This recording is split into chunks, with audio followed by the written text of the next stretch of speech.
మనందరికీ కూడా భక్తి అనేది చాలా ఉంటూ ఉంటుంది. ఈ భక్తిని మనం ప్రతి సందర్భంలో కూడా చూపిస్తూ ఉంటాం. మనం ఎక్కడికైనా వెళ్ళాలంటే ఖచ్చితంగా ప్రార్థన చేసుకుంటూ ఉంటాం, పదే పదే దేవుణ్ణి తలంచుకుంటూ ఉంటాం.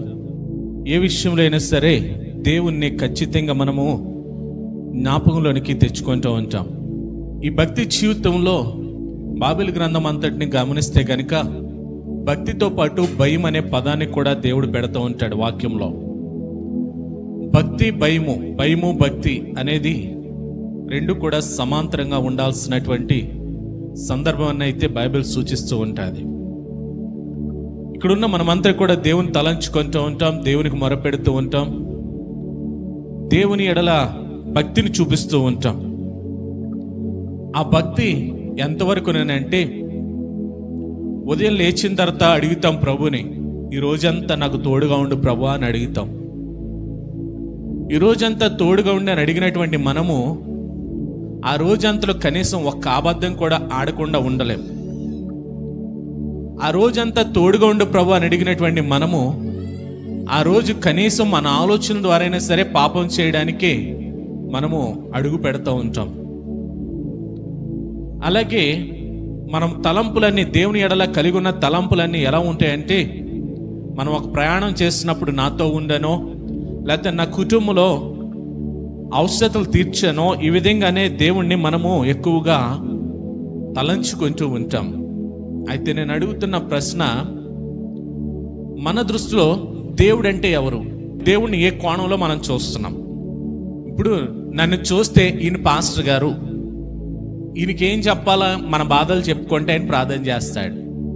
లేదు మనం ఆయనతో మాట్లాడితే మనల్ని కొంచెం బలపడతాం. లేదు ఆయనతో మాట్లాడి ప్రార్థన చేయించుకుంటే మనకున్న సమస్యలు తొలుగుతాయి. ఇదొక ఆ దృష్టి మనము ఇక్కడ వ్యక్తిని బట్టి కనబడుతూ ఉంటుంది. అలాగే దేవుణ్ణి మనం ఏ కోణంలో చూస్తున్నాం? అసలు దేవుడు ఎందుకు మన జీవితంలో అవసరం? అసలు దేవుణ్ణి మనం ఎలా చూస్తున్నాం అనేది ప్రాముఖ్యమైన విషయం ఈరోజు మనం మాట్లాడుకోవాలి. మనందరి దృష్టిలో దేవుడు అంటే ఎవరంటే, మనం మందిరానికి ఎందుకు వస్తున్నామనంటే దేవుని ఆరాధించడానికి వస్తున్నామండి అని అన్నారు. మందిరంలో ఆరాధిస్తున్నాం, మరి ఇంటి దగ్గర ఆరాధిస్తున్నామా? మందిరంలో ఆరాధిస్తున్నాం, మన పనుల్లో దేవుని మహింపరుస్తున్నామా? మందిరంలో ఆరాధిస్తున్నాం, మన మిగిలిన సమయాన్ని దేవుని తలంపులతో దేవుని స్తుతిస్తున్నా మనం గడపగలుగుతున్నామా? అంటే మన ఆలోచన ఏంటంటే, దేవుడు అనేవాడు ఎక్కడుంటాడంటే కేవలం మందిరంలోనే ఉంటాడు. అంటే దేవుడు ఎక్కడుంటాడంటే ఒక స్థానానికి మాత్రమే పరిమితం. అది మన ఆలోచనలు. రెండు, దేవునికి ప్రార్థన చేస్తున్నాం. ఏ ప్రార్థన చేస్తున్నాం అంటే, ప్రార్థనలో వివిధ రకాల ప్రార్థనలు ఉంటాయి, కానీ మన ప్రార్థన ఒకే రకమైన ప్రార్థన. ఏంటంటే, ప్రభా, ప్రారంభ ప్రార్థనలో ప్రారంభించగానే దేవుని స్తుతులు చెల్లిస్తాం, రెండో మూడో. అక్కడి నుండి మన ప్రార్థన ఎలా ఉంటుందంటే, ఇదిగో ఈ అవసరం తీర్చు, ఇదిగో ఈ అవసరం తీర్చు, లేదా ఈ ఆశీర్వాదమి, లేదా నాకు ఎగ్జామ్లో తోడుగుండు, లేదా నాకు మంచి మార్కులు, లేదా నేను వెళ్తున్నాను నా పని చెయ్యి.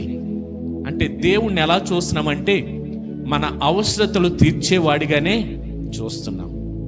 అంటే దేవుడు అనే మాటకి మన ఆలోచన ఏంటంటే, మనకు సహాయం చేసేవాడు, మన అవసరతలు తీర్చేవాడు, మనం ఆరోగ్యం బాగోపోతే మనకి ఆరోగ్యం ఇచ్చేవాడు. రాత్రులు పడుకునేటప్పుడు అంటాడు, ప్రభా ఇదిగో నా చుట్టూ నువ్వు కావలుండు, నేను చక్కగా పడుకుంటాను. ఆయన నిద్రకుండా ఏం చేయాలి? మన చుట్టూ కాపలా ఉండాలి ఆయన కదా. అలాగే మన కొన్ని పనుల్ని దేవునికి అప్పగిస్తూ ఉంటాం. నేను వెళ్తున్నాను కదా, నా మార్గంలో తోడుగుండు. ఆయన ఏం చేయాలి? మనకు సెక్యూరిటీ లాగా మనకు కూడా రావాలి. కొన్ని విషయాలు ఉంటాయి. నాకు మా అమ్మాయికో మా అబ్బాయికో మంచి సంబంధం చూడు. ఆయన ఏమైపోయాడు? అక్కడ పెళ్ళిళ్ళు ప్రోగ్రాం చేస్తాం, అక్కడ ఒక ఇల్లు కట్టుకుంటా, నువ్వే ఇల్లు కట్టు, ఆయన తాపిమేసిరా. దేవుణ్ణి మనం ఎలా చూస్తున్నామంటే, మనకు సర్వెంట్, మనకు తోడుగా ఉండాలి, మన పనులు చేయాలి, మనకు ఆశీర్వాదం ఇవ్వాలి, మనం ఏది చేస్తే దానిలో అయినా కల్పించుకోవాలి. లాస్ట్ అంటే దేవుని కృపండి అని సింపుల్గా అంటాం. కానీ దేవుడు అనే పదాన్ని మనం అందరం కూడా నమ్ముతాం. దేవుడు అనే వ్యక్తిని మనం అందరము నమ్ముతాం. కానీ ఆ దేవుణ్ణి ఒక్క కోణంలోనే మనం చూస్తున్నాం. ఏంటి ఆ కోణం అంటే, దేవుడు ప్రేమామయుడండి, మనం ఏం చేసినైనా క్షమించేస్తాడు. ఆ కోణంలోనే చూస్తున్నాం.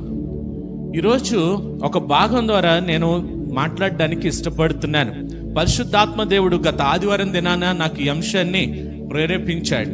ఈ అంశం మీద నేను ఎంతో ధ్యానం చేస్తాను, కానీ అదైతే అంతం లేదు దానికి. అది వెళ్ళే కొద్దే ఆ భాగము ఇంకా లోతులకు తీసుకెళ్తున్నాడు పరిశుద్ధాత్మ దేవుడు. కొద్ది నిమిషాలు నేను ఈ భాగాన్ని మీతో మాట్లాడాలనుకుంటున్నాను. ఇజ్రాయేల్ ప్రజలు ఐగుప్తు దేశము నుండి కనాను దేశానికి ప్రయాణమై వెళుతున్నారు. కనాను దేశానికి వెళుతున్నప్పుడు దేవుడు వారికి కొన్ని ఆజ్ఞలను చేస్తూ ఉన్నాడు. ఆ ఆజ్ఞల్లో వారు కూడా దేవుని యొక్క శక్తిని ఎరగడానికి, వారు కూడా దేవుని యొక్క ప్రభావాన్ని గుర్తెరగడానికి దేవుడు ఏం చేశాడంటే, ఎన్నో అద్భుత కార్యాలు చేసినప్పటికీ వారి దేవుని శక్తిని ఎరగకుండానే దేవునికి అవమానకరంగానే మాట్లాడుతూ ఉన్నారు. అటువంటి సందర్భంలో దేవుడు మోషే ద్వారా ఏం చేశాడంటే, లేవి వంశస్థులైనటువంటి అహరోనుని యాజకత్వాన్ని అప్పగించి ఒక ప్రత్యక్ష గుడారాన్ని నిర్మించమని దేవుడు కోరుకొంటాడు. అక్కడ మోషే ద్వారా లేవియ సంతతిని ప్రధాన యాజకులుగా నిలవబెట్టి, యాజక వంశముగా ప్రత్యక్ష గుడారాన్ని నిలబెట్టి, ఆ గుడారంలో ప్రాముఖ్యంగా ఒక మందస్సాన్ని నిలబెట్టమని దేవుడు కోరుకుంటాడు. చూడండి, నిర్గమకాండంలోకి వస్తే 25వ అధ్యాయము 10వ వచనం, వారు తుమ్మకర్రతో ఒక మందస్సమును చేయవలెను, దాని పొడుగు 2 మూరలున్నర, దాని వెడల్పు 3 మూరెడున్నర, దాని ఎత్తు 3 మూరెడున్నర. ఇప్పుడు ప్రత్యక్ష గుడారము కట్టిన తర్వాత ఆ ప్రత్యక్ష గుడారంలో మందిర ఆవరణం తర్వాత పరిశుద్ధ స్థలము, ఆ పరిశుద్ధ స్థలానికి ముందు అతి పరిశుద్ధ స్థలము, ఇదన్నీ కూడా కొన్ని భాగాలు ఉంటాయి నిర్గమకాండంలోకి వెళ్తే మనకి. అయితే నా ప్రాముఖ్యమైన అంశం ఏంటంటే, మందస్సం గురించి మాట్లాడడానికే నేను ఇష్టపడుతున్నాను. చూడండి, మందిర ఆవరణం ఉంది, పరిశుద్ధ స్థలం ఉంది, అతి పరిశుద్ధ స్థలం ఉంది. ఈ అతి పరిశుద్ధ స్థలంలోనంట దేవుడు ఒక వస్తువుని నిలబెట్టడానికి ఇష్టపడుతున్నాడు. దాని పేరు ఏంటంటే మందస్సము. ఆ మందస్సం దేనితో చేయమంటున్నాడంటే, తుమ్మకర్రతో చేయమంటున్నాడు. కొలతతో సహా ఇచ్చేశాడు దేవుడు. దాన్ని తయారు చేసిన తర్వాత ఏమంటాడంటే, దాన్ని అంతటిని కూడా బంగారంతో తొడుగుని తొడగమంటాడు. లోపల బయట బంగారపు తొడుగుని తొడగమంటాడు. సరే, దాని గురించి వెళ్ళే ముందు ఎందుకు మందస్సాన్ని చేయమంటున్నాడు దేవుడు అనే విషయాన్ని మనం చూస్తే, ఇదే నిర్గమకాండంలో 25వ అధ్యాయము 22వ వచనంలో అంటున్నాడు. చూడండి, ఎందుకు మందస్సం అవసరం అంటే, అక్కడ నేను నిన్ను కలుసుకొని కరుణాపీఠం మీద నుండి, శాసనములు గల మందస్సం మీద నుండి, 2 కెరూబుల మధ్య నుండి నేను ఇశ్రాయేలు నిమిత్తము మీకు ఆజ్ఞాపించు సమస్తమును నీకు తెలియచెప్పేదను. దేవునికి స్తోత్రం. ఈ మందస్సాన్ని ఎందుకు చేయమంటున్నాడంటే దేవుడు, ఆ మందస్సం ఎక్కడుంటుందంటే ప్రత్యక్ష గుడారంలో ఉంటుంది. మందిర ఆవరణం ఉంటుంది, ఇది పరిశుద్ధ స్థలము, దీనికి మధ్యన ఒక అడ్డు తెర ఉంటుంది, ఇది అతి పరిశుద్ధ స్థలం. ఈ స్థలంలో నిలబెట్టడానికి ఒక మందస్సం కావాలి. ఈ మందస్సం ఎందుకంటే, అక్కడ అంటున్నాడు చూడండి, నేను నిన్ను కలుసుకొని. ఇప్పుడు చూడండి, దేవుడంట అక్కడ ఉన్నటువంటి మోషేని కలుసుకోవడానికి మందస్సం కావాలంట. ఇప్పుడు మందస్సం ఎందుకంటే, దేవుడు మనతో మాట్లాడడానికి మందస్సం కావాలంట. దేవుడు ఏర్పాటు చేసుకున్నాడు. ఇందాక చదివింది 10వ వచనంలోకి, అది నిబంధనది, ఒక కట్టడది. ఖచ్చితంగా నువ్వు తుమ్మకర్రతో ఒక మందస్సాన్ని తయారు చేయి. ఆ మందస్సం ఎక్కడుండాలంటే అతి పరిశుద్ధ స్థలంలో ఉండాలి. ఎందుకు ఉండాలంటే, ఇదిగో నా ప్రజలు ఉన్నారే, నా ప్రజలకి నేను ఏదైతే చెప్పబోతున్నానో ఈ కెరూబుల మధ్య నుండి నేను నీకు దానిని బోధిస్తాను. ఇది మందస్సం. కనబడుతుందా? ఇందాక చదివాం కదా కొలతలు. దాని పొడవు ఎంతంట? 2 మూరలున్నర, దాని వెడల్పు 3 మూరెడున్నర, దాని ఎత్తు 3 మూరెడున్నర. ఇది మందస్సం. ఇది దీని పైన ఉందే, ఇది కరుణాపీఠం. దాని మీద 2 కెరూబులు. ఆ కెరూబులు 2 రెక్కలు కలిగి దాని తలలు ఎక్కడుంటాయంటే ఈ క్రింద వైపుకు చూస్తూ ఉంటాయి. ఇక్కడ దీనికి 4 మూలలు కూడా బంగారపు రింగులు తొడగాలి. 4 మూలలకు కూడా బంగారపు రింగులు, బంగారపు కడియాలు అంటాం కదా, అవి తొడిగితే ఈ కర్రలు కూడా తుమ్మకర్రతోనే చేయాలా. తుమ్మకర్రతో చేసి దానికి బంగారాన్ని పొదగాలి. ఇదిగో ఇక్కడ ఉన్న భాగం అంతా కూడా దేంతో పొదగబడిందంటే తుమ్మకర్రతో చేయబడింది, కానీ అదంతా కూడా బంగారముతోనే పొదగబడింది. అర్థమైందండి బొమ్మ? ఇది మందసం. ఇప్పుడు దేవుడు ఏం చేస్తాడంటేనంట, ఈ కెరూబులు రెండిట్ల మధ్యలో నుండి దేవుడు మాట్లాడతాడంట. ఈ కరుణాపీఠ మీదకి వచ్చి కెరూబుల మధ్యలో నుండి దేవుడు తన ప్రజల కోసం ఏదైతే ఆలోచన కలిగి ఉన్నాడో, ఏదైతే ఆజ్ఞాపించబోతున్నాడో దాన్నంట మోషేకి తెలియచేయడం కొరకు దేవుడు ఏమి ఏర్పాటు చేసుకుంటున్నాడంటే మందస్సాన్ని ఏర్పాటు చేసుకుంటున్నాడు. దేవునికి స్తోత్రం. అంటే ఇప్పుడు మందస్సం దేని కొరకు? దేవుడు మనతో మాట్లాడడం కొరకు మందస్సం అనేది చాలా ప్రాముఖ్యమైనది. ఈ మందస్సంలో ఏముండాలండి?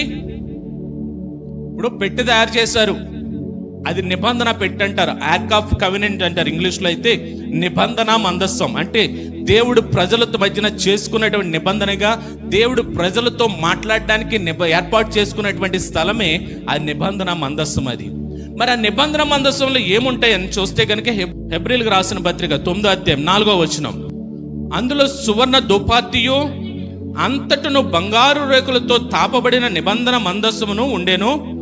ఆ మందస్సములో మన్నా గల బంగారు పాత్రయు చిగురించిన అహరోను చేతికర్రయు నిబంధన పలకలను ఉండెను. ఇప్పుడు చూశారు కదా దాన్ని, అది లోపల బయట కూడా ఎక్కడ కూడా తుమ్మకర్ర కనపడకుండా లోపల బయట అంతా కూడా దేంతో తయారు చేయబడాలంటే బంగారు రేకుతో దాన్ని పొదగాలంట. దానిలో ఏముంచాలంటే 3 వస్తువులు ఉంటాయి ప్రాముఖ్యంగా. ఆ 3 వస్తువులు ఏంటంటేనంట, మన్నా కలిగిన బంగారు పాత్ర, రెండోది చిగురించినటువంటి అహరోని కర్ర, 3 మోషేకి ఇచ్చినటువంటి నిబంధన 10 ఆజ్ఞలు గల పలకలు. ఆ 3 కూడా దానిలో ఉండాలంట. చూడండి, ఈ ప్రత్యక్ష గుడారం యొక్క ప్రాముఖ్యత ఏంటంటే దేవుడు తన ప్రజలకి ఏదైతే ఆలోచన కలిగి ఉన్నాడో, తన ప్రజలకు ఏదైతే మాట్లాడాలనుకుంటున్నాడో, తన ప్రజలకి ఏదైతే బోధించాలనుకుంటున్నాడో ఆ మాటలు ఎక్కడుండి మాట్లాడతాడంటే ఆ నిబంధన మందసం దగ్గర కెరూబుల మధ్యలో నుంచి దేవుడు మాట్లాడతాడంట. దేవునికి స్తోత్రం. ఈరోజు మనం మందిరం దగ్గరికి వద్దాం. ఈరోజు మందిరము ఈ యొక్క ఆవరణాన్ని మనం చూస్తున్నాం. ఇది అతి పరిశుద్ధ స్థలము. అతి పరిశుద్ధ స్థలములో నుండి దేవుడు ఇక్కడ ఎవరి ద్వారా మాట్లాడతాడంటే తన సేవకుల ద్వారా దేవుడు మాట్లాడి ఆజ్ఞాపిస్తాడు. మోషేని హెచ్చరిస్తూ ఉండేవాడు, ఇదిగో వాళ్ళు నా మాట అనట్లేదు కాబట్టి నువ్వు ఇది చెయ్యి, ఇదిగో వాళ్ళని నిన్ను చేసినా నా యొక్క మహిమను గుర్తెరగడలేదు కాబట్టి నువ్వు ఇది చెయ్యి అని ఆజ్ఞాపిస్తూ ఉండేవాడు. ఈ రోజు కూడా నిన్న నేడు నిరంతరము కూడా ఏకరీతిగా ఉన్న దేవుడే ఇక్కడ నిలవబెట్టుకుని తన దాసుల ద్వారా అయ్యే హెచ్చరికలను ఈ రోజుకి చేస్తూ ఉన్నాడు. కారణం ఏంటంటే లోబడలేని ప్రజల వైపు అంట దినమెల్లా ఆయన చేతులను చాచి ఉంచుతున్నాడంట ఆయన. దేవునికి స్తోత్రం. మందస్సం ప్రత్యక్ష గుడారంలో చాలా ప్రాముఖ్యమైనది. మందిరం అంతా కట్టేసి, ప్రత్యక్ష గుడారం అంతా కట్టేసి మందస్సం లేకపోతే ఆ ప్రత్యక్ష గుడారానికి విలువ లేదు. టెంట్ అండి, ప్రత్యక్ష గుడారం అంటే టెంట్. అదంతా టెంట్ క్లాత్ ఒకటి కడతారు. అది ఆ టెంట్ క్లాత్ కట్టేసి ఇదే దేవుని సన్నిధి అంటే వాళ్ళు ఎవరు ఒప్పుకోరు. ఎందుకో తెలుసా? మందస్సం లేదు అక్కడ. ఇలాగ మనం ఇది కట్టేస్తున్నాం, ఆకారాలను కట్టేస్తున్నాం, కానీ ఆ యొక్క మందస్సము అనగా దేవుని సన్నిధి లేకపోతే మనమందరం కూడా నిలబడి ఆరాధన చేసేస్తున్నాం, ఏదో పెదవులతో ఆరాధన చేసేస్తున్నాం. మన దేహం ఎక్కడుండి మనసు ఎక్కడ ఉంటే ఆ దేవుని సన్నిధిని ఆనందించగలమా? చూడండి, ప్రత్యక్ష గుడారమును గురించి, మందస్సమును గురించి ఇంకేమంటున్నాడో. ఈ మందస్సము లేకపోతే ఆ ప్రత్యక్ష గుడారానికి ఏ రీతిగా అర్థం లేదో, ఈరోజు ఈ మందస్సం దేనికి సాదృశ్యంగా కనపడుతుందంటే క్రీస్తు ప్రభువుకి సాదృశ్యంగా కనపడుతుంది. మందస్సం నేటి కాలానికి, ఈ క్రొత్త నిబంధన సంఘానికి దేనికి సాదృశ్యం అంటే క్రీస్తు ప్రభుకి సాదృశ్యం. సంఘంలో క్రీస్తు ప్రభు లేకపోతే, సంఘంలో క్రీస్తు ప్రభు యొక్క వాక్యం లేకపోతే, సంఘంలో క్రీస్తు ప్రభుని మహిమపరిచే స్థితి లేకపోతే అక్కడ ఏం లేనట్టంటే మందస్సమే లేనట్టు, దేవుని సన్నిధే లేనట్టు, దేవుని ప్రసన్నత లేనట్టు. అక్కడ వాక్యం ఎత్తబడుతుంది, అద్భుతాలు జరుగుతాయి, అన్నీ జరుగుతాయి, కానీ ఎవరికి మహిమది? అక్కడ సేవకులకి మహిమ అంతే. కానీ మందస్సం దేనికి సాదృశ్యం అంటే క్రీస్తు ప్రభువుకి సాదృశ్యం. చూడండి, సొలొమోను యెరూషలేము దేవాలయాన్ని కట్టాడు. యెరూషలేము దేవాలయం కట్టిన తర్వాత ఇప్పుడు ఆ దేవాలయంలోకి ఏం కావాలి? ప్రత్యక్ష గుడారంలో ఉన్నటువంటివన్నీ కావాలి. ఇప్పుడు మొట్టమొదటిగా వాళ్ళు దేనికి ప్రాధాన్యత ఇచ్చారో తెలుసా? యెరూషలేము దేవాలయంలో మొట్టమొదటిగా దేనికి ప్రాధాన్యత, దేన్ని ప్రతిష్ఠించారో తెలుసా? చూడండి, మొదటి రాజుల గ్రంథం 8వ అధ్యాయము మొదటి నుంచి చూద్దాం. ఒక మందిరములో ప్రధానంగా ఉండాల్సింది ఏంటో తెలుసా? మందస్సం అనేది ప్రాముఖ్యం.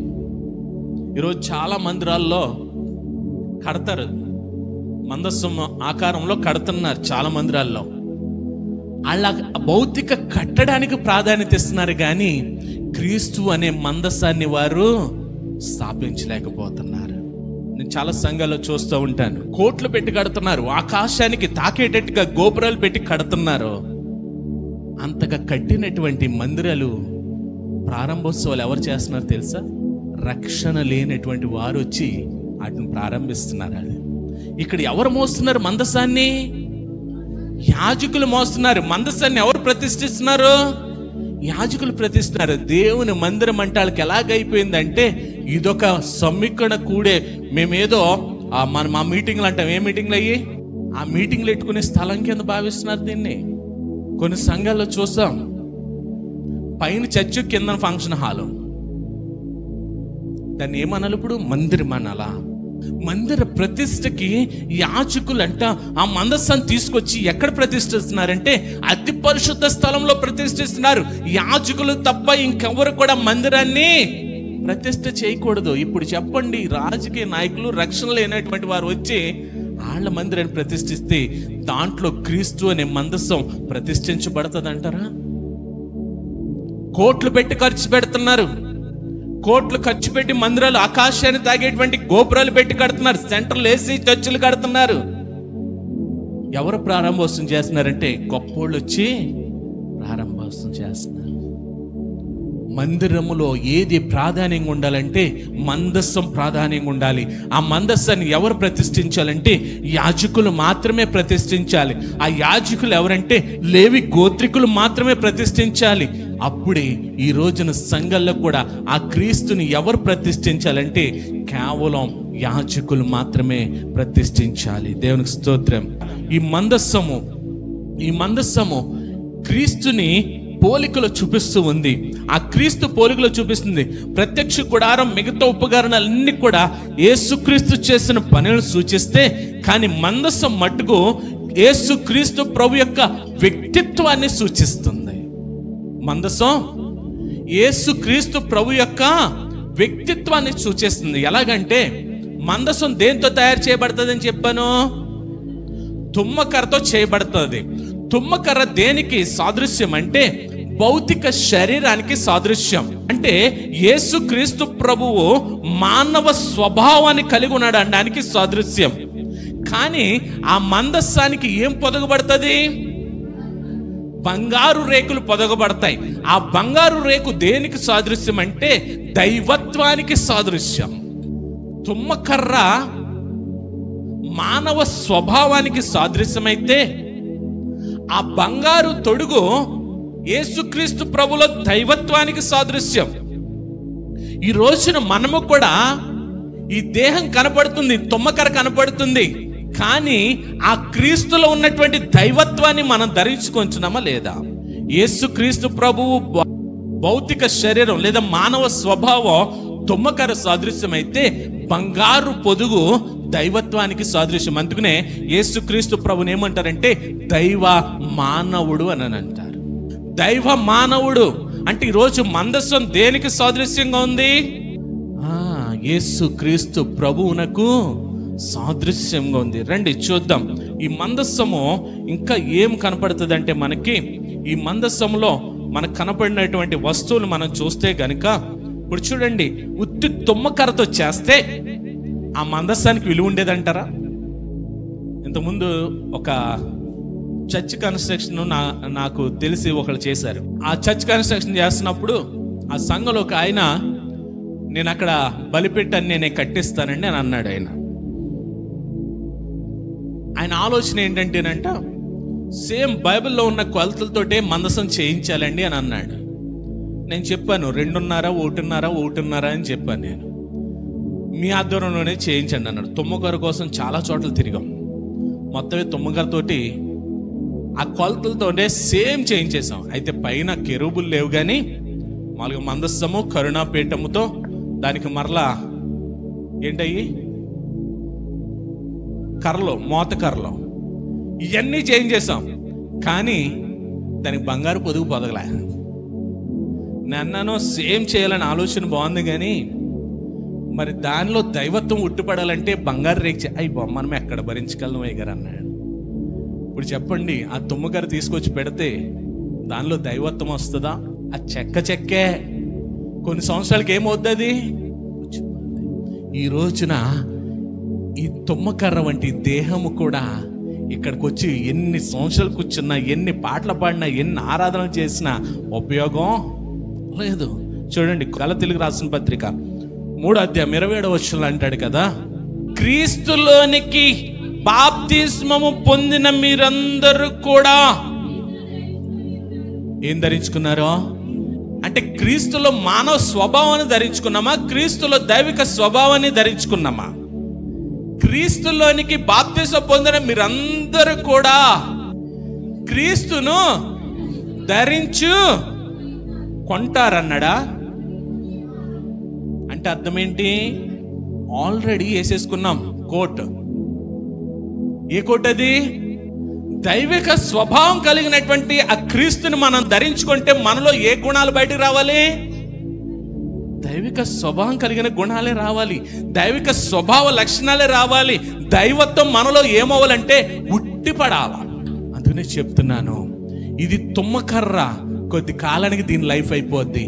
అక్కడ కూడా మందస్సం తుమ్మకర్రే, కానీ దాని మీద బంగారపు తొడిగి ఏం చేసిందంటే దాన్ని పరిశుద్ధపరిచింది. బంగారాన్ని పరిశుద్ధతకి సాదృశ్యంగా కూడా తీసుకుంటారు. అలాగని మాది అందరూ ఒళ్ళో ఉన్నటువంటి ఇది పరిశుద్ధమైనది అని అనకండి. ఆ పరిశుద్ధత మనలో స్థాపించబడాలంట. ఇప్పుడు చూడండి, యేసుక్రీస్తు ప్రభువుని ఆ దైవత్వం ఉంది, మానవ స్వభావం ఉంది, ఆ తుమ్మకర్ర ఉంది, బంగారు పొదుగుంది. అంటే మనం ఆల్రెడీ మానవ స్వభావంలో ఉన్నాం. కాబట్టి ఇప్పుడు మనం ఏం ధరించుకోవాలంటే క్రీస్తు అనే దైవిక స్వభావాన్ని ధరించుకోవాలంట ఆయన ఆరాధించేటప్పుడు. అంటే ఒక్కసారేనండి కాదో, క్రీస్తులోనికి బాప్తిసం పొందిన మనమందరము కూడా క్రీస్తును ధరించుకొని ఉన్నామో. ఏ రోజైతే మనము బాప్తిసం తీసుకున్నామో తండ్రి కుమార పరిశుద్ధాత్మ నామంలో, ఆ రోజే మనం ఏం తొడుక్కున్నామంటే క్రీస్తుని ధరించుకుని క్రీస్తు దైవిక లక్షణాలన్నీ కూడా మనలోకి వచ్చాయి. ఒకవేళ రాకపోతే మనము క్రీస్తుని అనే మందస్సాన్ని మనలో ప్రతిష్ఠించుకోలేము. మన దేహమే దేవుని ఆలయము. మన దేహంలో పరిశుద్ధ స్థలం, అతి పరిశుద్ధ స్థలం ఏదంటే మన హృదయము. ఈ అతి పరిశుద్ధ స్థలంలో ఏముండాలా? ఇప్పుడు ఇందాక యాజకులు యెరూషలేము దేవాలయం కట్టినప్పుడు యాజకులు ఈ యొక్క మందసాన్ని ఎక్కడ ప్రతిష్ఠించారు? అతి పరిశుద్ధ స్థలంలో యాజకులు మందసాన్ని ప్రతిష్ఠించారు. దేవుని వాక్యం అంటుంది మీ దేహమే దేవుని ఆలయం అంటుంది. దేహముల ఆలయం ఏదంటే, అతి పరిశుద్ధ స్థలం ఏదంటే మన హృదయము. ఇప్పుడు ఈ హృదయంలో ఏం ప్రతిష్ఠించుకున్నాం? ఏం ప్రతిష్ఠించబడాలి? క్రీస్తు అనే మందసం ప్రతిష్ఠించబడాలి. మనమా దీనిలోనే సీరియల్స్, దీనిలోనే పబ్జీలో, దీనిలోనే ఫ్రీ ఫైర్లో. అందుకని ఇంట్రడక్షన్లో చెప్పాను, దేవుణ్ణి ఏ కోణంలో చూస్తున్నారు మీరు ఈ రోజున? దేవుడికి ఏమీ తెలియదులే అనుకునే కోణంలో చూస్తున్నారా? దేవుడు అంటే ఓన్లీ కేవలం ప్రేమామయుడు మాత్రమే, మనం ఎన్ని తప్పులు చేసినా ప్రేమతో క్షమించేస్తాడనే చూస్తున్నారా? దేవుడు తను ఏర్పరచుకున్నటువంటి జనాంగాన్ని కంటికి రెప్పలాగా ఎప్పుడు కూడా చూచుకుంటూ ఉంటాడు. మనం ఎవరో చూడలేదు కదా అని, ఎవరు లేరు కదా అని మన ఇష్టానుసారంగా ఉండడానికి కుదరదు. ఈ దేహం అనే ఆలయంలో, హృదయం అనే అతి పరిశుద్ధ స్థలంలో క్రీస్తు అనే మందసం ఖచ్చితంగా ప్రతిష్ఠించబడాలి. ఎందుకంటే చూడండి, యోహాను సువార్త 3:36 అంటాడు కదా, క్రొత్త నిబంధన అంతనే కృపే కాదండి, కృపే కాదండి, కృపే కాదండి, కృప మమ్మల్ని ప్రేమతో కాపాడేద్దు కదండి అని అంటారు కదా. క్రొత్త నిబంధనలో యోహాను భక్తుడు రాస్తున్నాడు, ఏమని రాస్తున్నాడు చూడండి. కుమారుని యందు విశ్వాసం ఉంచువాడు మాత్రమే నిత్య జీవానికి వెళ్తాడంట. కుమారునికి విధేయుడు కాని వాడు ఆ నిత్య జీవాన్ని అయితే చూడడు, కానీ ఏం చూస్తాడంట? దేవుడంటే మనకు ఆదివారం ఒక్కరోజే దేవుడు కాదండి. దేవుడు అంటే మనకు ఆదివారం ఒక్కరోజే దేవుడు కాదు. ఆదివారం ఒక్కరోజే టయానికి దేవుని సన్నిధిలోకి వెళ్ళి కొద్ది నిమిషాలు గడిపేసి అమ్మయ్య వచ్చేసామనుకోండి, మిగతా సమయం అంతా కూడా ఆదివారాలే జరుగుతున్నాయి. నా కళ్ళు ముందే కనపడుతున్నాయి ఆదివారాలు. ఇక్కడి నుంచి మా కారు ఎప్పుడు వెళ్తుందని చూస్తున్నారు బొమ్మ దగ్గర. మన నోరు పవిత్రంగా ఉండాలి. మన నోటంటే ఏ మాటలు వస్తున్నాయో ఆ నోటి ద్వారా దేవునికి అవగాహనకరమైనటువంటి మాటలు పలకకూడదు. అది కూడా జాగ్రత్తగా ఉంచుకోండి. కుమారుని యందు విశ్వాసం ఉంచువాడు మాత్రమే, దేవునికి భయపడేవారు మాత్రమే, కుమారునికి భయపడేవారు మాత్రమే, కుమారుని ధరించుకునేవారు మాత్రమే నిత్య జీవానికి వెళ్తారు. కుమారునికి విధేయతగా జీవించకుండా కుమారునికి క్రీస్తు ప్రభుకి వ్యతిరేకంగా ఆయన చూసి వచ్చాడేంటని మన ఇష్టానుసారంగా బ్రతికితే మనం జీవం చూడం, కానీ దేవుని ఉగ్రతనైతే ఖచ్చితంగా చూస్తాం. దేవుని ఉగ్రతను చూడాలని కోరుకోద్ది ఎవరు కూడాను. మనమందరమునంట ఆ క్రీస్తుకి ప్రథమ స్థానం ఇవ్వాలంట. ఎందుకంటే ప్రత్యక్ష గుడారంలో ఏది ప్రథమ స్థానం ఇవ్వబడిందంటే మందసం ప్రధాన స్థానం ఇవ్వబడింది. ఆ మందసం లేకపోతే ప్రత్యక్ష గుడారానికి విలువ ఉందా? ఈరోజు ఈ దేహంలో, ఈ దేహం అనే ఆలయంలో క్రీస్తు అనే మందసం లేకపోతే జీవితానికి విలువ ఉందా? మన ప్రథమ స్థానం ఎవరికి అవ్వాలంటే క్రీస్తు ప్రభు కావాలి. అంటే ఒక ఆదివారం రోజునండి మనం చేసే ప్రతి పనిలోనూ, మన జీవితంలోనూ, మన జీవన విధానంలో కూడా ప్రథమ స్థానం అవ్వాలి. చూడండి, కొలసీలు రాసిన పత్రిక 1వ అధ్యాయం 18వ వచనం. సంఘం అనే శరీరానికి ఎవరు శిరస్సు అంటే ఈ సంఘానికి శిరస్సు ఎవరు ఉన్నారు? ఇప్పుడు మీ దేహంలో ఏం జరుగుతుందో మీ తలకాయ చూద్దా లేదా? అమ్మా, మీ తలకాయ తెలుస్తుందా లేదా? ఇప్పుడు చేతిలో మొబైల్ ఎట్టి మనం ఏదో చూసేత్తరగా తలకాయ కళ్ళు మూసుకుంటుంది అనుకుంటే కుదురుతుందా? మన నోరు ఏదో మాట్లాడేసేస్తుంది కదా, కళ్ళు మూసుకుంటే మనకు తెలియకుండా ఉంటుందా? సంఘానికి శిరస్సు ఎవరంటే క్రీస్తు ప్రభు అంట. ఆయన అన్నిటిలో ప్రాముఖ్యము కలుగు నిమిత్తము ఆయన ఆది అయ్యుండి మృతులలో నుండి లేచుటలో ఆది సంబుధుడు. ఆయన అన్నిటిలో కూడా ప్రథమ స్థానమేనంట. ఆయన అన్నిటిలో కూడా ప్రథమ స్థానమేనంట. అది మన జీవితంలోనే కాదు, ఆయన మరణాన్ని రుచి చూడడంలో కానించి, మరణాన్ని చేయించడంలో కానించి ప్రతి దానిలో కూడా ఆయన ప్రథమ స్థానంలోనే ఉన్నాడంట ఆయన. మరి నీ జీవితంలో ప్రథమ స్థానంగా ఉన్నాడా? ఈ ఆలోచనలో ప్రథమ స్థానం ఉన్నాడా? మన జీవితంలో ప్రథమ స్థానం ఎవరు అవ్వాలంటే అన్నిటిలో కూడా ఈ శిరస్సు ఉన్నటువంటి క్రీస్తు ప్రభు అవ్వాలంట. చూడండి, అదే కొలసి 3:17 చూడండి.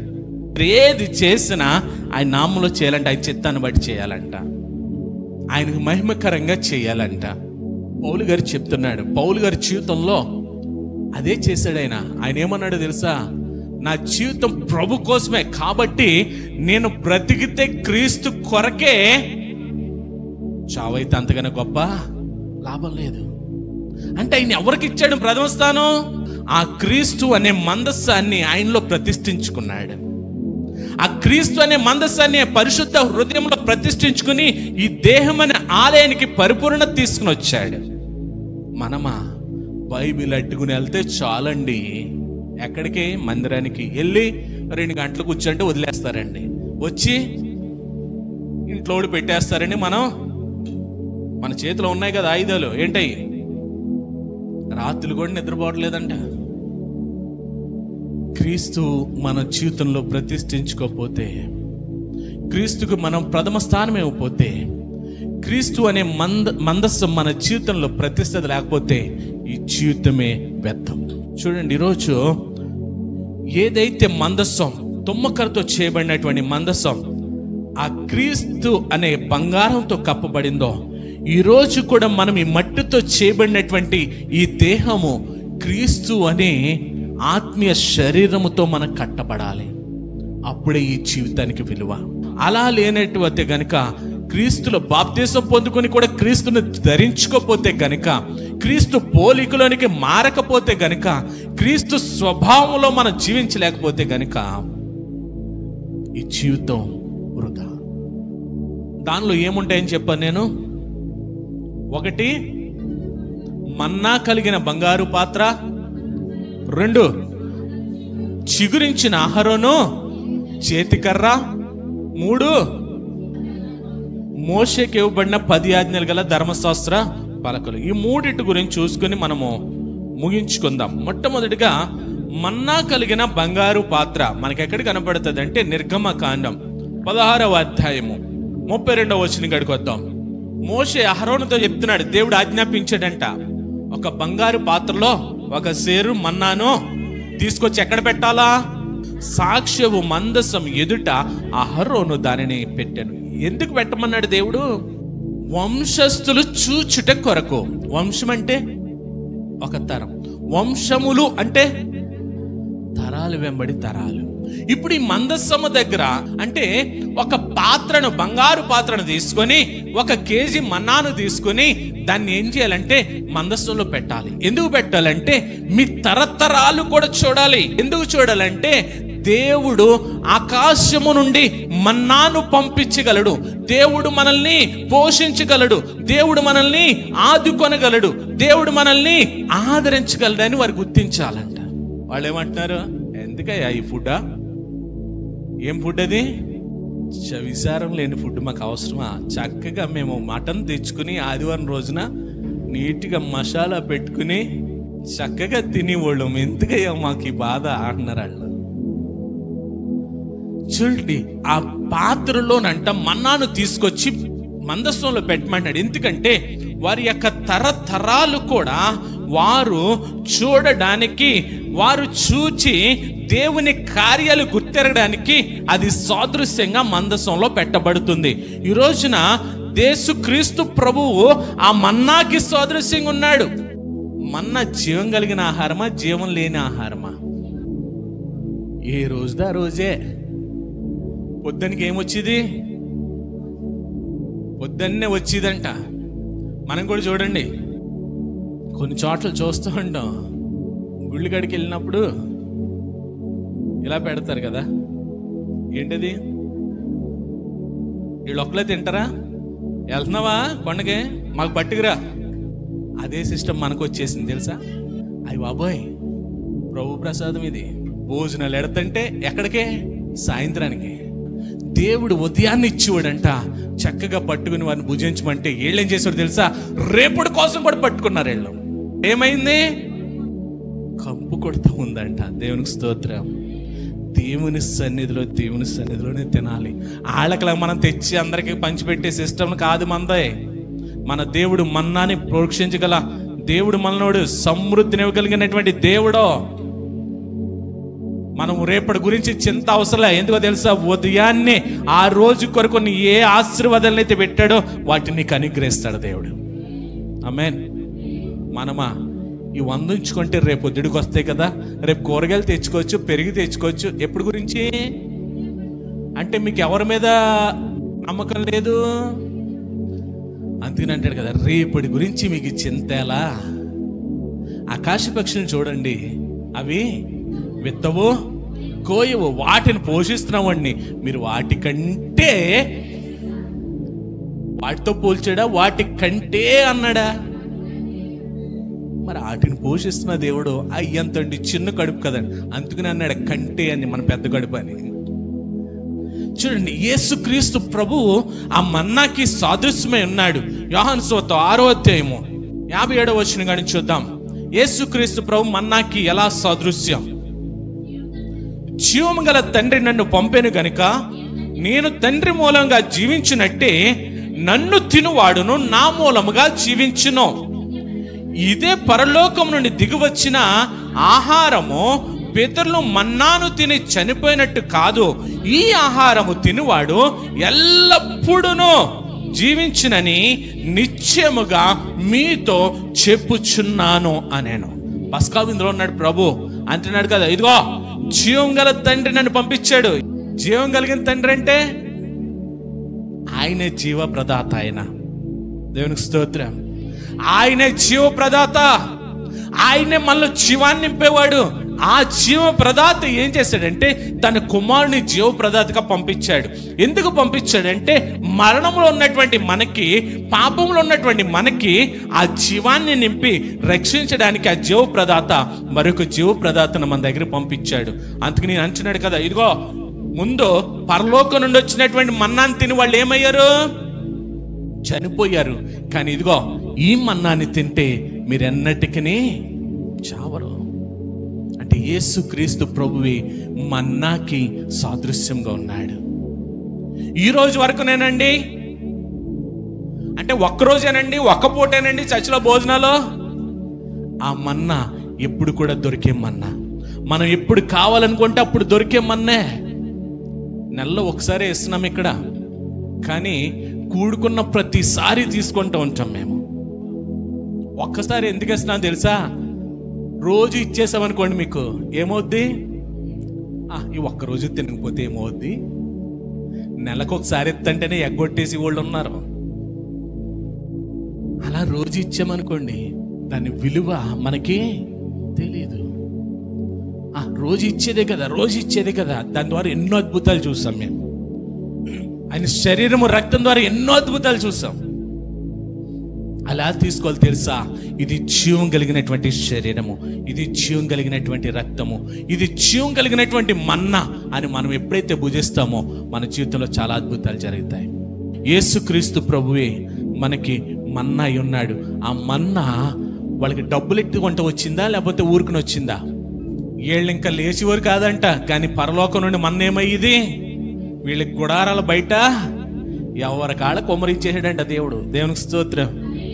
ఎవరి కాళ్ళకి వీళ్ళు వండుకునే పని లేదు. అయ్యో పొల్లలు లేవే, గ్యాస్ లేదే అనే బాధ లేదు. ఎవరి కాళ్ళు లేవడం, ఫ్రెష్ అవడం, తినేయడం, వెళ్ళిపోవడం, అంతకు మించిన పని ఏమైనా ఉందండి వాళ్ళకి? అయినా సరే వీళ్ళు ఖాళీగా ఉండి ఏం చేసేవారంటే, ఏంటి ఈ భోజనమా, ఏంటి ఈ భోజనమా? అందుకని ప్రభు ఏం చేయడు తెలుసా? ప్రతిరోజు రాత్రి అంట పూరేళ్ళు మాంసం జాయింట్లు వచ్చి అంట. దేవునికి స్తోత్రం. రోజు ఎలా తింటారంటారా? యేసుక్రీస్తు ప్రభువే మన్నాకి సాదృశ్యంగా ఉన్నాడు. ఆ మన్నాని మనం ఎప్పుడైతే అనుదినము కూడా భుజిస్తామో, ఆ మన్నాతో ఎప్పుడైతే సహవాసం కలిగి ఉంటామో, ఆయనలో మనం అంటకట్టబడి ఉంటామో, ఆయనతో జీవిస్తామో, మనకి ఏ కొదువా ఉండదు. ఆ మన్న మనలోకి వస్తే మనకి ఏ కొదువ ఉండదు. ఆ మన్నా కలిగిన పాత్ర క్రీస్తు ప్రభువు. మామూలుగా వాళ్ళు పరలోకం నుండి వచ్చి మన్నా తిన్నా సరే వాళ్ళు చనిపోయారు. అందుకని అడిగాను, అది జీవం కలిగిందా, జీవం లేనిదా అని. కానీ ఈ మన్నా జీవం కలిగినటువంటి మన్నా మనం తీసుకుంటున్నామే. క్రీస్తు ప్రభు సాదృశ్యంగా శరీరము రొట్టెని మనం ఏదైతేనో ఆ ద్రాక్షరసమైన రక్తంగా మనం తీసుకుంటున్నామో, అది జీవం కలిగిన మన్నా. క్రీస్తు అనే మన్నా మనలోకి వస్తే మనం మరణమే చూడమంట. ఓన్లీ ప్రమోషన్ అంతే, ఓన్లీ ప్రమోషన్. నిత్యత్వంలోనికి వెళ్తాం మనం. ఇప్పటికిప్పుడు నాకు చావు వచ్చినా పర్లేదండి అన్నవాళ్ళు ఎంతమంది ఉన్నారా? దేవునికి స్తోత్రం. నెమ్మది గల స్థలం అది. ఎందుకో తెలుసా? ఇక్కడుంటే ఏం చేయాలా? డాడీలు ఈరోజు ఖర్చులకి ఇంత, ఎలాగా పనికి వెళ్ళాలి, కష్టపడాలి, శ్రమ పడాలి, ఆ డబ్బులు తెచ్చి ఇంట్లోకి పెట్టాలి. పోనీ ఏమన్నా ఒక నెల రోజులు వస్తాయా? మరలా వద్దని లేచి వారు పనికి వెళ్ళాలి. ఏమవుతున్నారు ఇక్కడ? కష్టాలు. ఈ లోపల ఫీజులు అయ్యి ఇయ్యి ఎన్ని శ్రమలు. కానీ అక్కడ ఉంటాయా ఆ బాధ? తల్లులు, మదర్స్ ఇక్కడ ఉంటే వండుకోవాలి, వండి పెట్టాలి, టిఫిన్లు వేయాలి, పిల్లలకి అవి పెట్టాలి, ఈ పెట్టాలి. అబ్బా ఈరోజు ఆదివారం అది తేవాలి, వండాలి, చర్చికి టైం అయిపోతుంది, కంగారు కంగారు. అక్కడ ఉంటాయి ఈ బాధలో. ఓ పక్కన అప్పుల బాధ, ఓ పక్కన అనారోగ్యాల బాధ, ఏమని ఉంటాయి అక్కడ? అది పరలోకం అని ఎందుకన్నారు తెలుసా? అది నెమ్మది గల స్థలం, సమస్యలు, కష్టాలు, ఇబ్బందులు ఉండని స్థలం. ఇది ఏ స్థలం అంటారు ఇప్పుడు చెప్పండి? ఇక్కడ బ్రతకడం హ్యాపీయా, అక్కడ బ్రతకడం హ్యాపీయా? ఈ బంధాలను మనం ఏం చేసుకుంటున్నాం తెలుసా? ఇక్కడ 100 సంవత్సరాలు బతికేస్తారో అంటే ఏ మందు నోట్లోంచి మాట ఇంకా పూర్తవుతుంది, ఏ మందు వాడితే అనేస్తారు. మనిషి ఆశాజీవి. కానీ పరలోక మన్నా మనం ఎప్పుడైతే మనలో తీసుకుంటామో మనం నిత్య జీవం కలిగిన వారిగా నిత్యత్వంలో మనకి ప్రవేశము ఉంటుందంట. చూడండి, రెండోది చిగురించిన అహరోను కర్ర. సంఖ్యాకాండం 17 మొదటి నుంచి చూద్దాం. ఈ అహరోను కర్ర దేనికి సాదృశ్యంగా ఉందంటే యేసుక్రీస్తు ప్రభుకి సాదృశ్యంగా ఉంది. అందుకనే చెప్పాను, మొట్టమొదటిగా మందసం దేనికి సాదృశ్యం? యేసుక్రీస్తు ప్రభుకి సాదృశ్యం. మన్నా కలిగిన పాత్ర దేనికి సాదృశ్యం? యేసుక్రీస్తు ప్రభుకి సాదృశ్యం. చిగురించిన అహరోను కర్ర దేనికి సాదృశ్యం? మొత్తం ఇజ్రాయెల్ వంశస్థులు అందరికి ఇచ్చాడంట. లేవి వంశం చెప్పున అహరోను కూడా తీసుకొచ్చాడంట ఒక కర్ర. ఏం కర్రలు అయ్యి? కర్రని దేన్ని అంటాం? ఎండిన దాన్ని అంటామా, పచ్చిన దాన్ని అంటామా? అంతేనా? వీళ్ళందరూ ఎండిన కర్రలు తీసుకొచ్చారంట. తీసుకొచ్చిన తర్వాత 12 కర్రలు వచ్చినాయి. దాంట్లో అహరోను కర్ర ఉంది. దీన్ని తీసుకెళ్ళి ఎక్కడ ఇట్టాడంటే మందసంలోని ఏ పలకలై 10 ఆజ్ఞ పలకల దగ్గర పెట్టాడంట. మళ్ళీ ఉదయాన్నే వెళ్ళాడంట. దేవుడు అన్నాడు, ఇదిగో ఏ వంశాన్ని అయితే నేను ఏర్పాటు చేసుకోబోతున్నానో అదేమవుద్దంటే రేపటికి చిగురిస్తుంది. మోషే ఉదయాన్నే వెళ్ళాడంట. వెళ్ళే కర్రలన్నీ తీసుకొచ్చాడంట. తీసుకొచ్చి ఒక్కో పేరు రాసినటువంటి కర్రను ఒక్కోళ్ళకి ఎత్తున్నారంట. ఆ కర్ర ఎవరి కర్ర చిగురించింది? అహరోను కర్ర చిగురించి ఏమొచ్చింది దాని నుండి? అమ్మా పువ్వులు పూసి బాదం పండ్లు వచ్చినాయి అంట. దేవునికి స్తోత్రం. ఎన్ని రోజులకి? దేవుడి కార్యాలు అలాగ ఉంటాయండి. మన జీవితం అంతా అయిపోయింది అనుకుంటున్నారేమో. దేవుడు ఎక్కడి నుంచి స్టార్ట్ చేస్తాడో తెలుసా? గ్రౌండ్ నుంచే స్టార్ట్ చేస్తాడు. మధ్యలో నుంచి మనం పైకి ఎక్కడం ఈజీయే, అది కాదు. దేవుని కార్యాలు అండర్ గ్రౌండ్కి పంపుతాడు దేవుడు. మొదట అక్కడి నుంచి మనల్ని తీసుకొస్తాడు ఎక్కడికి? హయ్యర్ పొజిషన్కి. దేవునికి స్తోత్రం. యోసేపు ఎక్కడి నుంచి వెళ్ళాడు? గోతులోంచి వెళ్ళాడు. గోతులోంచి వెళ్ళి ఎక్కడికి వెళ్ళాడు?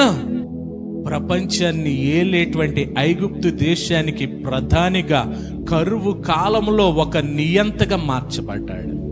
దేవునికి స్తోత్రం. మీరు అనుకుంటున్నారేమో నా చేతులన్నీ ఎంటీ, నా చేతులు ఖాళీ అయిపోయినాయి, మా ఇల్లులో మొత్తం డబ్బాలన్నీ ఖాళీ అయిపోయినాయి, మా బీరువాలన్నీ ఖాళీ అయిపోయినాయి, మా అకౌంట్ పుస్తకాలన్నీ ఖాళీ అయిపోయినాయి, మా ఫోన్ పేలు ఖాళీ అయిపోయినాయి. ఖాళీ అయిన తర్వాతే ప్రారంభమవుతాయండి. దేవునికి స్తోత్రం.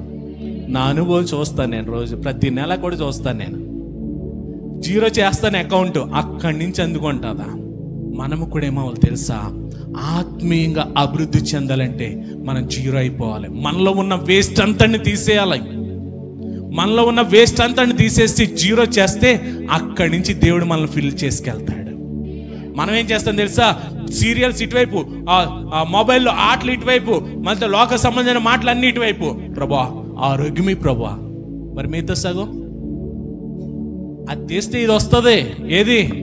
ఈ చెత్త అంతా తీసేస్తే దేవుడు నిన్ను 100% పరిపూర్ణ ఆరోగ్యంతో నింపుతాడు. మనం ఏం చేస్తాం తెలుసా? ఇవన్నీ పక్కెట్టేస్తాను ప్రభా, ఇవన్నీ మూలకెడతాను, మిగతాదంతా ఇవి అంటాం.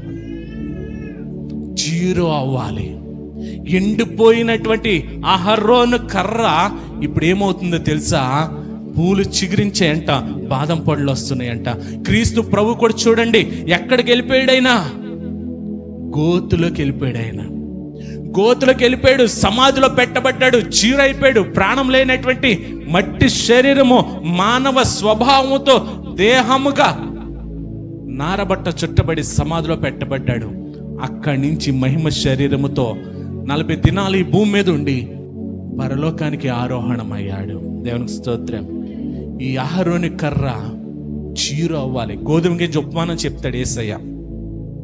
గోధుమ గింజ భూమిలో నాటబడిన తర్వాత చచ్చిపోవాలంటే గోధుమ గింజ మడేస్తాం కదా, ఆకుమడి. 2వ రోజు కానీ 3వ రోజు కానీ ఆ వేసిన గింజను పట్టుకొని చూడండి, తప్పడైపోయి ఉంటుంది. మనం ఏదో గుడ్డుకేసేస్తాం, అవన్నీ పట్టుకోవాలి, పరిశీలించాలా. తప్పడైపోయి ఉంటుంది. ఎందుకో తెలుసా? దాంట్లో ఏం లేదు, ఇప్పుడు లేదు. కానీ ఏమొస్తుంది? మొలకొస్తుంది, ఎదుగుతుంది. ఎదుగుగానే ఏం చేస్తాం మనం? ఊడిపూడుస్తాం. ఊడిపూడిన తర్వాత అది ఎన్ని ఇస్తుంది? బస్తా ధాన్యాన్ని నానబెట్టి విత్తి ఎన్ని బస్తాలు పడుతున్నారో అమ్మా. చీరు అవ్వాలి మనం. ఈ కర్ర ఎండిపోయింది కానీ అహరోను కర్ర చిగురించింది, నాయకత్వాన్ని అప్పగించింది, యాజకత్వాన్ని అప్పగించింది. ఈరోజు ఎండిపోయిన స్థితిలో ఉన్నటువంటి మనము కూడా ఎక్కడుండాలి తెలుసా? ఆయన సన్నిధిలో పరిచర్యలో, ఆయన సేవలో, సేవ పరిచర్యలో, ఆయన దేవుని మందిరంలో పరిచర్యలో, ఆయన సంగీత వాయిద్యాల పరిచర్యలో, పాటలు పాడేట్లో పరిచర్యలో, ఈ పరిచర్యలో భాగం అవడానికి దేవుడు మనల్ని నిలబెట్టుకున్నాడు. మనం ఏదో వచ్చి కూర్చుని వెళ్ళిపోవడానికి కాదో. అహరోను కర్ర క్రీస్తు ప్రభుకి సాదృశ్యం అంటే ఆ క్రీస్తు ప్రభువుని ప్రతిష్ఠించుకున్నటువంటి మనము కూడా ఆయన మందిరములో వాడబడే పరిస్థితిలో మనం ఉండాలి.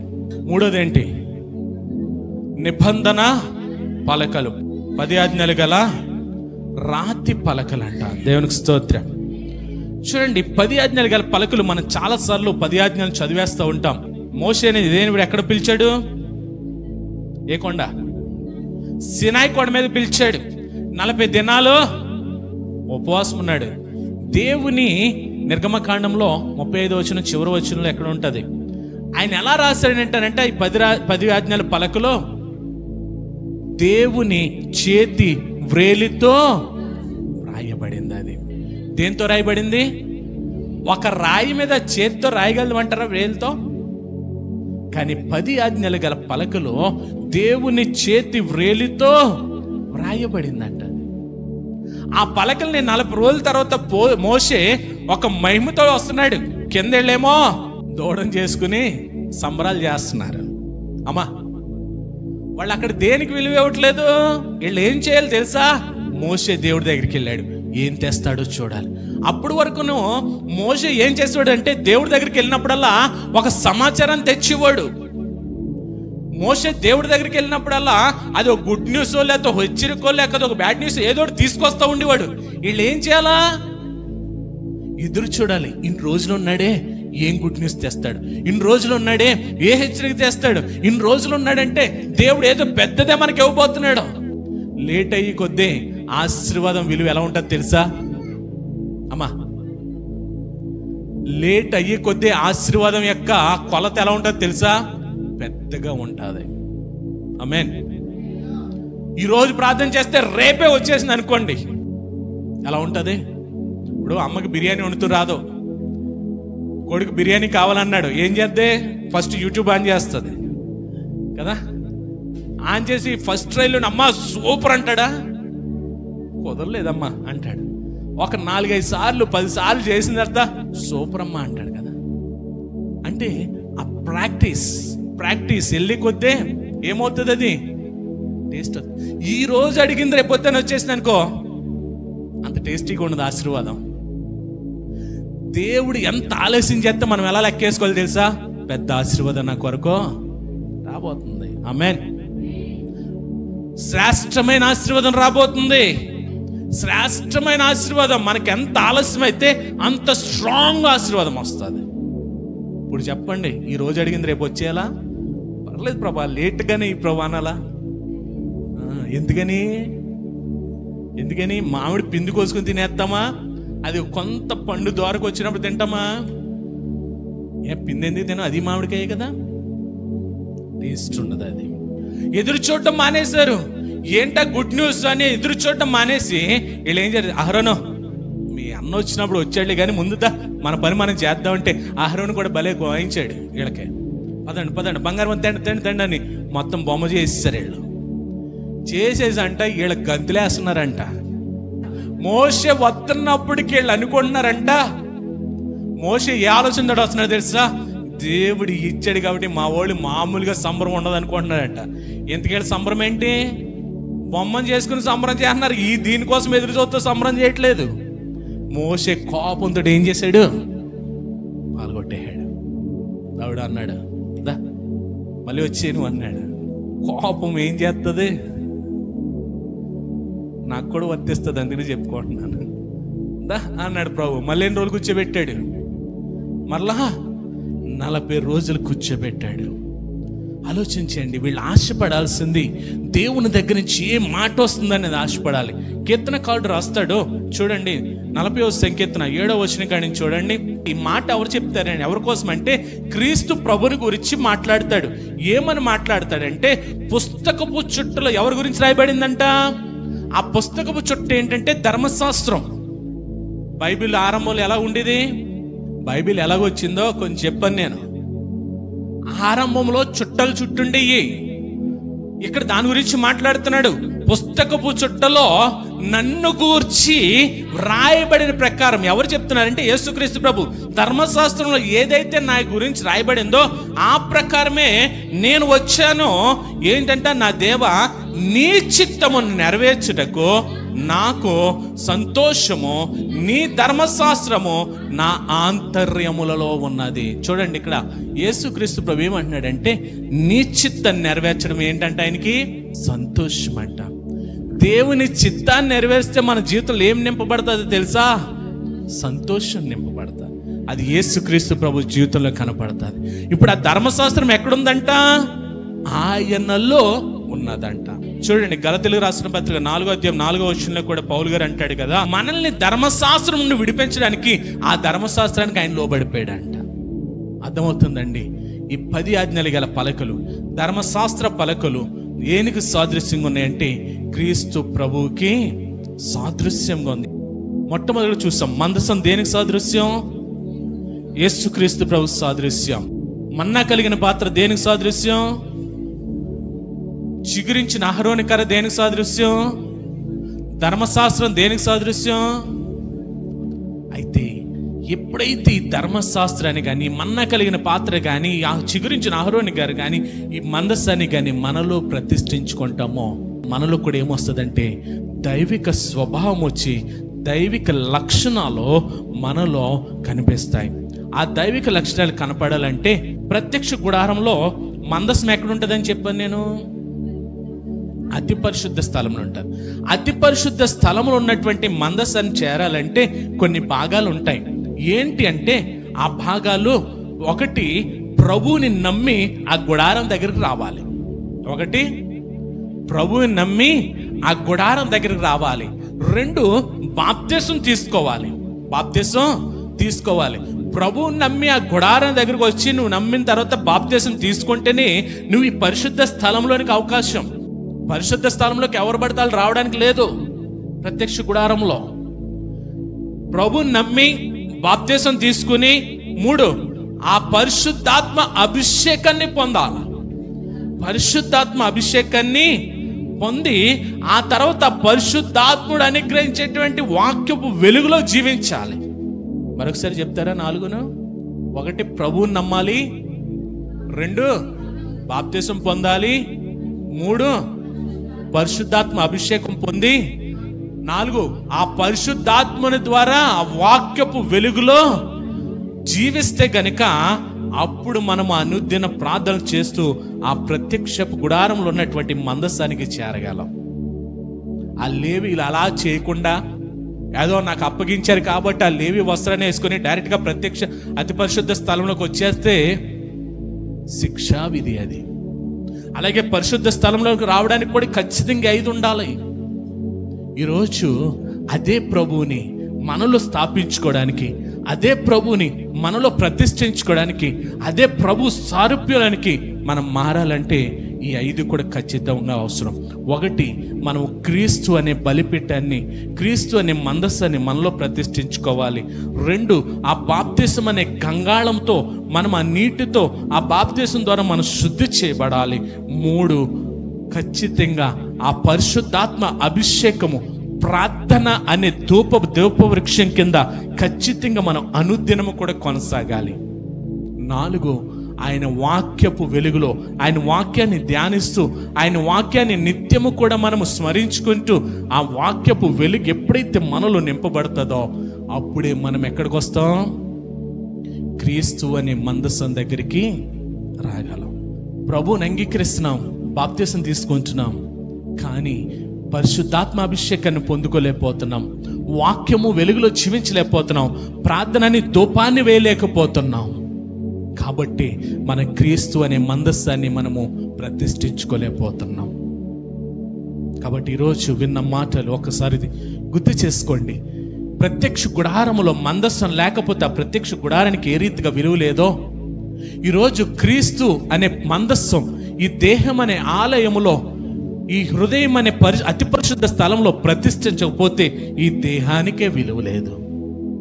అది ప్రతిష్ఠించుకోవాలంటే ఖచ్చితంగా ప్రభువుని నమ్మాలి, రక్షణ బాప్తిసం పొందాలి, అనుదినము ప్రార్థించాలి, అనుదినము కూడా దేవుని వాక్యపు వెలుగులో జీవించాలి, పరిశుద్ధాత్మ అభిషేకాన్ని మనం పొందాలి. అప్పుడే క్రీస్తు మనలో ప్రతిష్ఠించబడి మనం క్రీస్తు సారూప్యంలోనికి మారడానికి ప్రభువు కృప చూపుతాడు. ప్రార్థన చేద్దాం.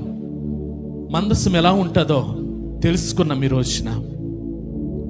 ఆ మందసం ప్రత్యక్ష గుడారంలో ప్రథమ స్థానంలో నిలవబడింది, ప్రథమ ప్రాధాన్యత ఇవ్వబడింది. ఈ క్రొత్త నిబంధన సంఘానికి క్రీస్తే మందస్సమై ఉన్నాడు.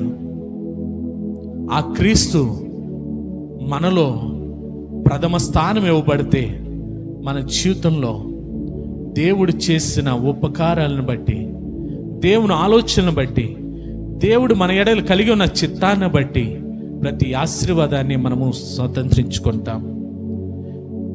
ఈ మందిరంగా మార్చబడడానికి ఖచ్చితంగా క్రీస్తును ప్రతిష్ఠించుకోవాలి. ఆ క్రీస్తు ప్రతిష్ఠించకపోతే ఈ జీవితం వ్యర్థం. ఆ క్రీస్తుని మనం ప్రతిష్ఠించుకోలేకపోతే ఈ జీవితానికి విలువ లేదు. ప్రత్యక్ష గుడారం టెంట్, ఇంగ్లీష్లో టెంట్ అంటాడు. అది క్లాత్తో నేయబడినటువంటి క్లాత్తో చేయబడింది ఆ మందసం. ఆ ప్రత్యక్ష గుడారం. ఆ ప్రత్యక్ష గుడారాన్ని ఈ రూపంలో తీర్చిదిద్దడం పెద్ద కష్టం కాదు, దానికి విలువ లేదు. కానీ అతి పరిశుద్ధ స్థలము ఎప్పుడైతే ఆ మందస్సం ఉంచబడుతుందో, ఆ ప్రత్యక్ష గుడారపు దగ్గర ఆ మందస్సం ఉన్న చోట దేవుని మహిమ గుడారం మీదకి దిగి వస్తుందంట. పాత నిబంధన ఇజ్రాయేలు ప్రజలు ప్రయాణంలో జరిగింది అది. ప్రత్యక్ష గుడారం వేయబడిన దగ్గర దేవుని మహిమ దిగిరాలే. ఎప్పుడైతే మందసం దానిలో ప్రతిష్ఠించబడతాదో, మందసం ప్రతిష్ఠించబడగానే దేవుని మహిమ పరలోకం నుండి దిగి వచ్చి ఆ టెంట్ అంతా కూడా నింపబడిందంట. ఈరోజు క్రీస్తు అనే మందసం మనలో ప్రతిష్ఠించబడితే మనము కూడా క్రీస్తు మహిమతో నింపబడతాం. ఏ కుదువ ఉండదు, ఏ ఆటంకాలు ఉండవు, ఏది మనకు ఎదురు రాదు. క్రీస్తు శక్తి మనల్ని నడిపిస్తుంది, క్రీస్తు ఆత్మే మనల్ని నడిపిస్తుంది. ఈరోజు విన్న మాటలు ఒక్కసారి గుర్తు చేసుకోండి. ఈ దేహం అనే ఆలయములో, ఈ హృదయం అనే అతి పరిశుద్ధ స్థలములో క్రీస్తు అనే మందస్సాన్ని ప్రతిష్ఠించుకోవడానికి ఇష్టపడదాం. ఎప్పుడైతే క్రీస్తును ప్రతిష్ఠించుకుంటామో దేవుని శక్తి చేత, దేవుని ఆత్మ చేత, దేవుని మహిమ చేత ఆయన సన్నిధిలో మనం నింపబడతాం. కాబట్టి అడిగిదాం ప్రభుని, ప్రభా ఈరోజు నన్ను, నా హృదయాన్ని పరిశుద్ధంగా మార్చేయ్యా, నా దేహాన్ని పరిశుద్ధంగా మార్చేయ్యా, నా తలంపులు, ఊహలు, ఉద్దేశాలన్నీ స్వాధీనంలో ఉంచుకోయ్యా. ఈ అతి పరిశుద్ధ స్థలంలో మందసమైన క్రీస్తు ప్రభువుగా నేను ప్రతిష్ఠించుకోవాలనుకుంటున్నాను. నీ మహిమతో నన్ను నింపండి, నీ సన్నిధితో నన్ను నింపండి ప్రభా. ఈ హృదయంలోనే నాయనా మన్నా కలిగిన బంగారు పాత్ర, చిగురించిన అహరోను కర్ర, రాతి పలకలు, మూడింటి గురించి కూడా తెలుసుకున్నాం ప్రభా. మా తరతరములకు కూడా నువ్వు ఆశీర్వాదకరంగా ఉంటావని, మా జీవితం ఎల్లప్పుడూ కూడా చిగురించేదిగా, ఎండిన ఎముకలను సైతం జీవం నింపి చిగురించినట్లుగానే మా జీవితం ఎప్పుడు కూడా చిగురించిన సమృద్ధి కలిగిన జీవితం కలిగి ఉంటుందని ఆ ధర్మశాస్త్ర పలకలు ప్రభా, ధర్మశాస్త్ర కట్టడికి నువ్వు లోబడి తండ్రి మాకు ఇచ్చిన కృప ద్వారా మేము జీవించడానికి మాకు అవకాశం ఉంటుందని ఈరోజు నేర్చుకున్న మాటలను బట్టి నన్ను మేమును కూడా క్రీస్తు అనే మందస్సంని ప్రతిష్ఠించుకునే కృప మాకు దయచేయమని యేసు నామములో ప్రార్థిస్తున్నాం తండ్రి. ఆమేన్.